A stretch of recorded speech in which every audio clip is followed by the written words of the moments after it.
Introduction to Patanjali's Yoga Sutras. This is a core text written in Sanskrit about 2,000 years ago, and it's studied by the majority of today's modern yogis. It's a requirement of a modern 200-hour yoga certification. So it's nice to have this foundational understanding, a systematic approach to awakening to the process of yoga. This is where we find the yamas and the niyamas. It's also where we find the 8 limbs, the kleshas or obstacles. It's a very laid out path. And so it's a broad understanding of what we're doing in the yoga world. We'll get into it, and I'd like to share that a lot of the things from Patanjali's Yoga Sutras came from the Vedas. So I want to take you back in time to a golden age called Sat Yuga or Satya Yuga. And this was a time period written in the Vedas when the Vedas were written. So this time period was a time when our duty was our spiritual nature, and that was the most important thing to us, and therefore there was no struggle in figuring out what to do or what to think, and everything that we openly desired manifested before our eyes. So there was no distortion. It was a golden age of truth and resonance, and this is when the Vedas emerged or were heard and written down. So in this time period, it was much easier to hear this paravak or this spacious awareness, and so that's when they wrote down the Vedas. Then we move through the ages. We go through the Silver Age, the Bronze Age, and now we are in the Iron Age or the Kali Yuga. And if anyone knows about Kali, she is a goddess, fierce, with fangs and a tongue and dripping with blood, with the head of past egos hanging around her neck. She is wrathful and divinely compassionate. She cuts through the illusion of the ego. And this is what we need in this day and age. In our present day, we have misinformation, we have greed, egocentric thinking, and we can see this as we look into the world now. And one reason why a lot of this are motivated to study the text, to study yoga, so that we can get back to this golden age within our own being, and thus bring it about into every interaction that we move through. So us as yogis, it is a luxury for us to study these texts, to move into the world of spirit. When in the golden age, it was a normal occurrence. So this is what makes us different today, that we're reaching for the golden age, yet we're in the iron age. So finding the seeds of wisdom is what we're on the journey for. So here's just some visualizations of the idea of pure time, nature, clean water, and now the Kali Yuga of industrialization and the Iron Age. So as we move into studying Patanjali's Yoga Sutras, we'll look at how to study them, and then we'll look at what they actually are. Then we'll move into just a few sutras here, because this is our intro. We'll have lots of time to study and explore. So here it's describing how we can learn the sutras, listening to what it's teaching us. What is learned by the heart is never forgotten. And this is a quote from Nishela Joy Devi, a female translation of the Yoga Sutras. She comes at it from a very warm-hearted, wholehearted, soft approach. And then we have another translation I'll share with you that's a little more masculine in its approach. So this listening process of 3 parts is very important to understand the experience of the sutras. So first we would want to listen, sarvana.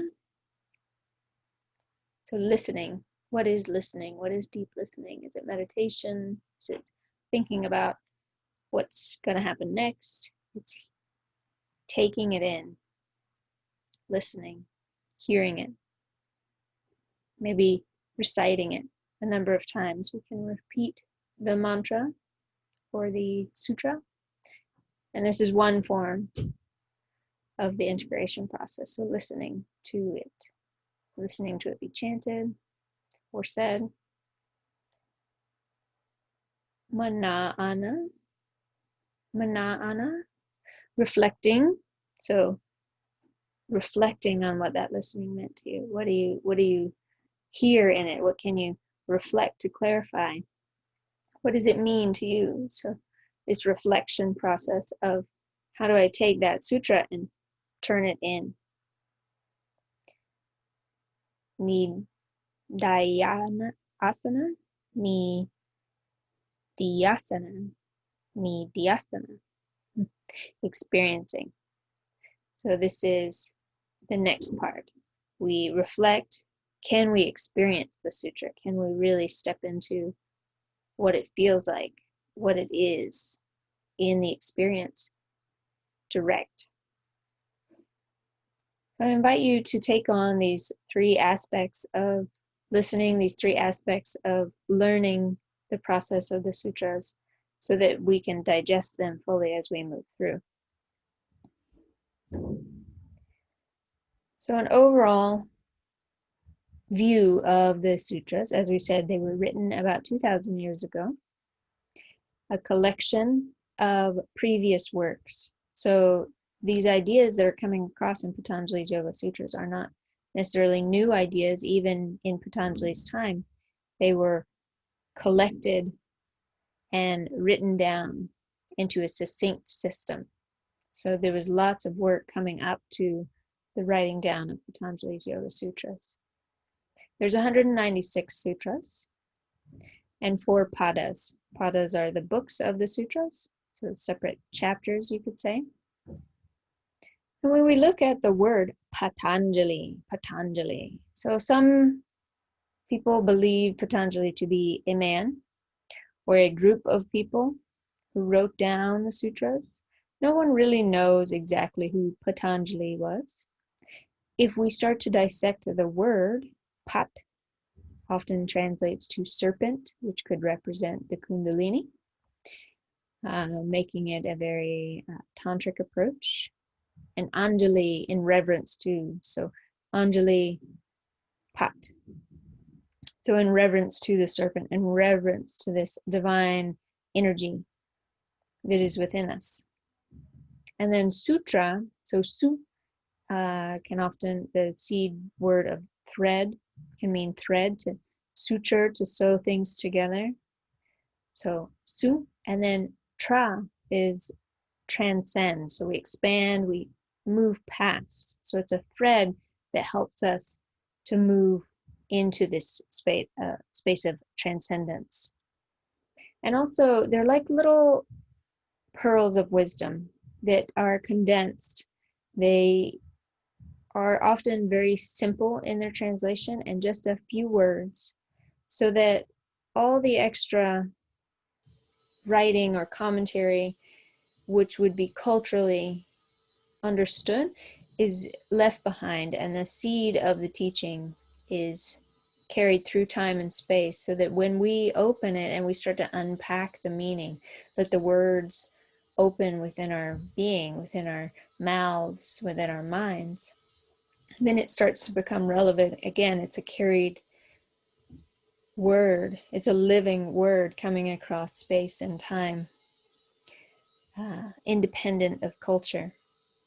And this is why sutras can help us to follow that weaving of things together, those threads. We can start to use the sutras to understand our present moment. Okay, and how it was said by Dennis Hill, and I'm sure a number of others, that all we need to really understand is the first three sutras. And if we fully understand those first three, then we immediately are able to awaken. And then the rest, the 193, are for slow learners. So they're explaining all the details, how to get there, what you'll see along the way, like this. And if we just have enough merit, we have enough lifetimes ahead of us with work invested in them towards our Dharma, towards the spirit, towards awakening, then when we hear the first three sutras, can wake up. So I just want to review with you a little bit about the padas, the books. Pada is also foot or feet. And then steps would be another version of like, here's the process that you're going through with Patanjali's Yoga Sutra. It's taking you through a system. So the first is a Samadhi Pada. It's 51 verses explaining the nature of self. This is what you're looking for. So if you're sent on a journey and you don't know where you're going or what you're looking for, it's really hard to go with intention into the journey. So this Samadhi Pada takes us to a place where it's describing what it is that we're after, what it is that we are, what it is that we're intending for. So it's also explaining to us that we want to find this concentration, this unification of the mind. So bring it all together. And within this is the nature of the self, described in detail. The next is the sadhana pada. This is how we practice, the actions that we take. Kleshas, it describes the obstacles that we may run into within our own minds. Kriyas, it describes details of how to clean ourselves. Yoga is 90% detox. And Raja, or the 8 limbs, the systematic approach to practice. So this is the how-to, the practice part. Very important.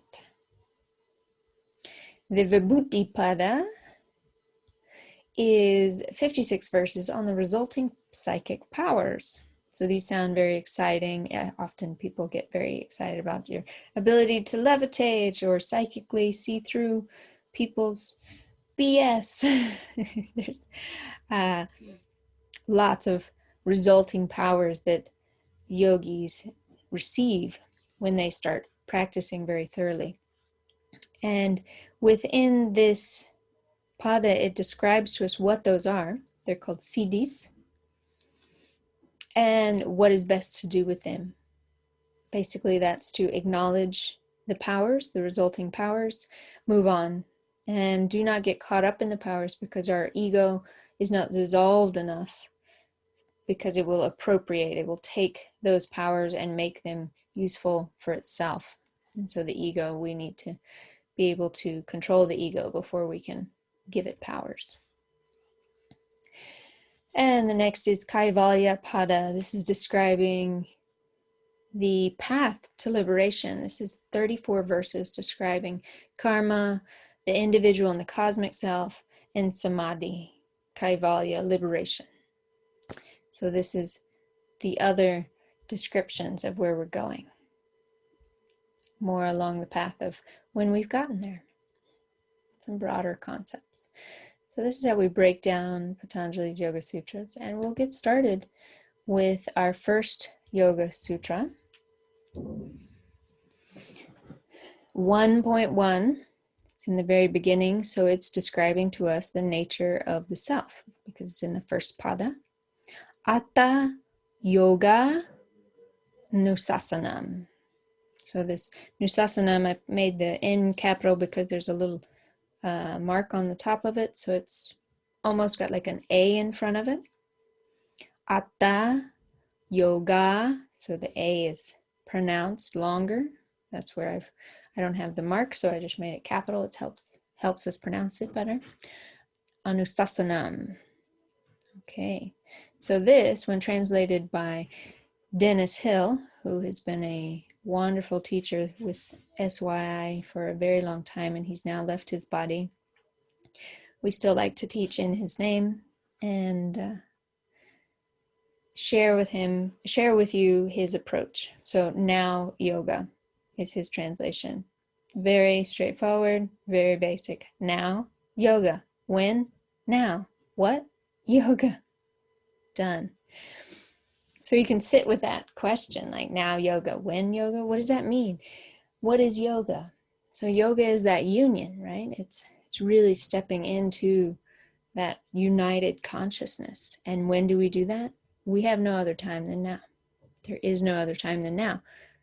There is no past, there is no future for us to be in. We only can be in the now.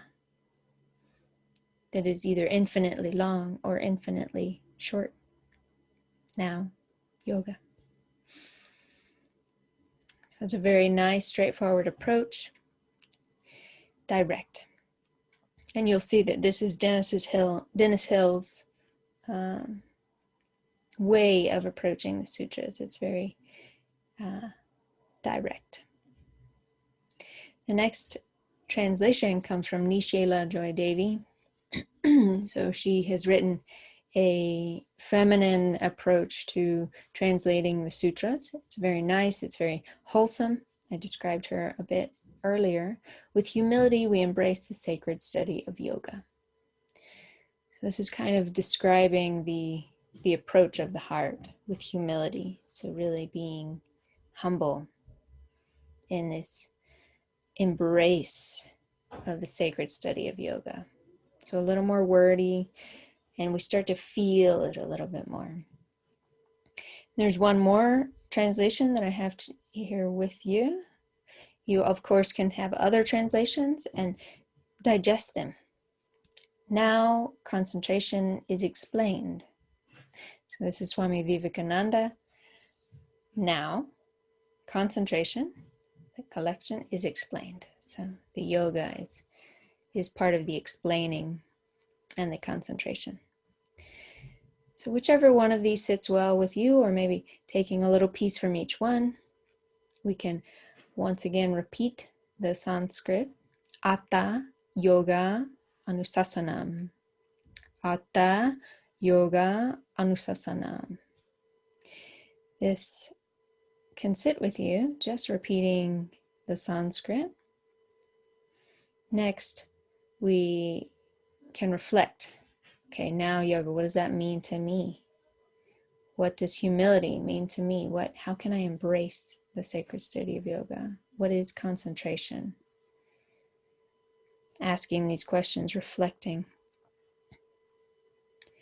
And then experiencing the present moment, experiencing now, experiencing yoga. So we move through our experiences. Okay, now yoga, and now yoga. When yoga? Now. Okay, next we have 1.2. Yogas Chitta Vritti Nirodha. Yogas Chitta Vritti Nirodha. One more time. Yogas Chitta Vritti Nirodha. Nirodha. So as we break down these words individually, this can be an approach when reading other sutras, where you find the meaning of each word. And often when words are coming together, the translation will be the understanding of the context. So this is just displaying to you another description of how to integrate this process. So we just listened to the Sanskrit chant of the sutra, Yogas Chitta Vritti Nirodha. And we know that yoga, union, a discipline leading to identity or union with absolute, to identify or to union with absolute. So this is our yoga. We already understand that. Chitta, intellect. So this is the mind, the individual separateness, this ability to contemplate, to concentrate, the space in which we occupy in our mental space. Vritti, a mental process of objectification that mediates consciousness into its objects. Concentration, or contractions rather, of pure consciousness to imagine a word or visualize a form. So this is also known as pulsations of the mind, the concentration or the contraction into the pulsations of thoughts. So chitta is the broad, open mind, and vritti is the concentrated thoughts or the contracted thoughts that take us for a loop, take us for a spin. So the vritti is the pulsations. And nirodha is restraint, stilling, or mastery. So what are we doing? We want to restrain or still those pulsations of the mind and get the chitta back to the open union. So yoga is getting the stilling or the mastering of those pulsations of the mind back to open conscious awareness. Nishela Joy Devi describes this as yoga is uniting of consciousness in the heart. I have a little typo there. So we come into the heart, we focus our consciousness, and I like to look at this nirodha as a mastery also. So we have restraint or stilling, so this is like the pulsations of the mind, we're aiming to like restrain them, and this sometimes can restrict us in our ability to rest. So if I say, don't think about the purple elephant immediately, purple elephants come into your mind. Or don't think about tea or coffee. As soon as I mention those words, they start coming. Yes, so they are the pulsations as I say them. And so this restraint of no thoughts, no thoughts, no thoughts. Okay, stop thinking. Oh, was that a thought? I think I had a thought. Oh no, I'm thinking. This can be a very long and arduous journey to restrain the thoughts of the mind, especially at the beginning of practice. So often a stilling is suggested at the beginning, like a cup of muddy water settles with stillness. So we let the stillness happen as much as we can rest. And eventually those thoughts start to settle down and the silt in the mud comes to the bottom of the cup. This is a better approach, especially at the beginning of meditation practice or aiming to still those thoughts of the mind. Mastery is another approach that I really like to hear from this nirodha, because there are some meditation practices that the thoughts are not what you're aiming to stop. It's the attachment to the thoughts that we're aiming to release. So mastery is fully understanding as the thoughts arise within the pulsations of your mind, you can observe them and see them for what they are. Empty. Like lights on a movie screen. And as we see them for what they are, this is a mastery over them, rather than them having mastery over us or them having any control over us. We have this mastery over our thoughts and we can see them for what they are, let them go, and this naturally results in stillness. So it's a natural occurrence that we have thoughts. And so instead of trying to fight the nature by restraining, often the approach is to naturally let it soften and rest and still.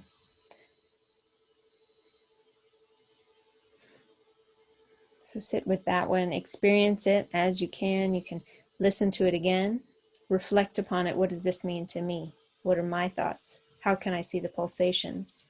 And what would mastery look like? What does stillness feel like? Then start to step into the experience of yogas, chitta, vritti, nirodha.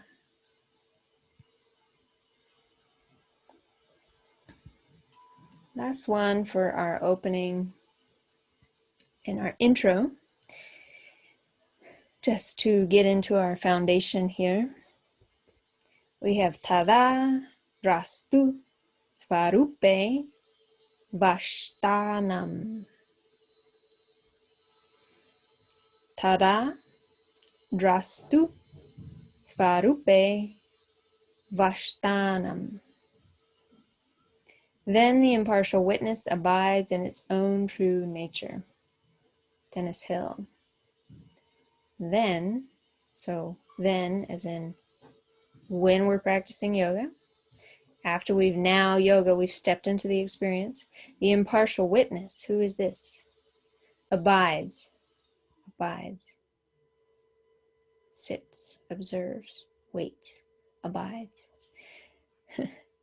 in its own true nature. So true nature. So we're really expanding. What is true nature? Nature and the truth of it.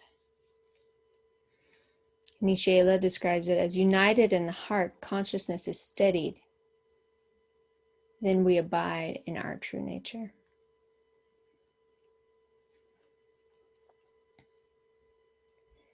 United in the heart. So here we come back into the heart space. Consciousness steadied. We're able to focus, stillness. We abide. We wait. We rest in our true nature. At that time of consciousness, the seer rests in his own unmodified state. It's another way to say true nature. What is that unmodified state? This state of beingness. So this is where we're going. Samadhi pada, true nature, our resting or abiding. And who is it that gets to rest there? So once again, listen, reflect, experience. And see how these sutras can really come to serve you in your everyday life. Even the simplest ones, the first 3, read them every day. Make post-it notes. Really aim to understand, what does that mean to me? Because it's getting beyond just the thoughts in the mind. It's getting into the chitta, the expanded mind. And then finding that place where we can rest, where we can find stillness. These are the first teachings and the ultimate teachings of Patanjali's Yoga Sutras. So I hope that all makes sense. And if it doesn't, read them again. It will make sense eventually with true dedication and devotion to the practice. Have a wonderful day. And thank you for listening.